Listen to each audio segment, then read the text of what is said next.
Malgré ce que j'ai pu entendre, la recherche scientifique tend à montrer que le frelon asiatique à pattes jaunes a un impact limité sur l'entomofaune et n'est pas à l'origine d'un véritable problème de santé publique en France.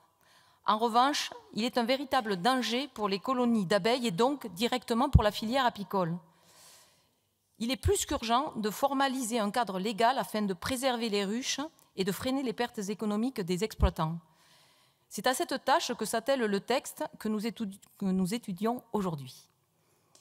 Il permet la réminiscence d'une frange oubliée de notre agriculture. J'ai nommé l'apiculture dont les nombreuses externalités positives ne sont plus approuvées. Enfin, il permet l'émergence d'aides financières pour les apicultrices et apiculteurs dont l'indemnisation des pertes sur les cheptels avait été trop longtemps oubliée. Toutefois, la représentation nationale n'a pas vocation à démontrer sa capacité à l'autosatisfaitie, mais a le devoir, par le débat et son droit d'amendement, d'améliorer la loi. Il est donc essentiel, malgré des vertus que j'ai soulignées, de pointer du doigt les failles parfois béantes de ce texte. Non, cette proposition de loi n'endiguera pas la prolifération du frelon asiatique, ni ne préservera la filière apicole comme le prétend son titre enjôleur.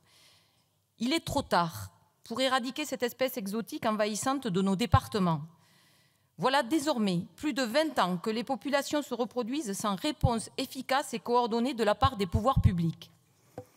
Désormais, les actions humaines visant à réguler le frelon asiatique ont un effet extrêmement limité puisque, comme l'a rappelé le rapporteur en se fondant sur un modèle développé par l'INRA d'Orléans en 2016, il faudrait en détruire plus de 95% chaque année pendant 7 ans pour espérer diminuer la densité en nid de 50% seulement. Pourtant, nous ne tirons pas les leçons de cet échec. Le texte devrait anticiper le développement potentiel de populations allogènes de frelons et ne pas se cantonner au seul frelon asiatique à pattes jaunes. C'est sa première lacune. J'espère que vous soutiendrez notre amendement qui y remédie.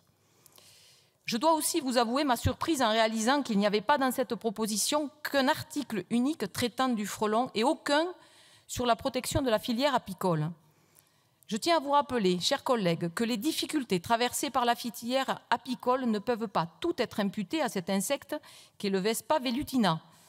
En effet, l'Union nationale des apiculteurs de l'apiculture française, l'UNAF, rappelle que les pesticides sont un danger majeur pour les abeilles et tuent environ 300 000 ruches par an en France, pays classé 3e consommateur de pesticides au monde.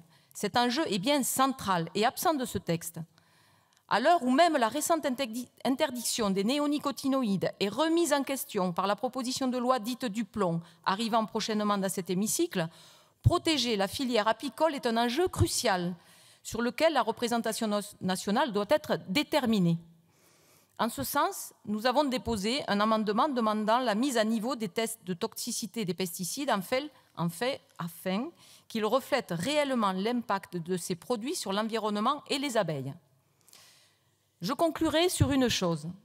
Si le frelon asiatique à pattes jaunes est certes une menace non négligeable, ça n'est pas faire un cadeau à l'apiculture que de le considérer comme unique facteur de déclin de ce secteur si cher à notre culture. La position de la France insoumise sera donc celle-ci. Quand le miel manque, on se contente de mélasse. Et si par nos amendements nous essayons d'améliorer ce texte pour nos apiculteurs, nous voterons sans doute une mélasse que d'autres ont cherché à tout prix à ne pas remplacer par du miel. Je vous remercie.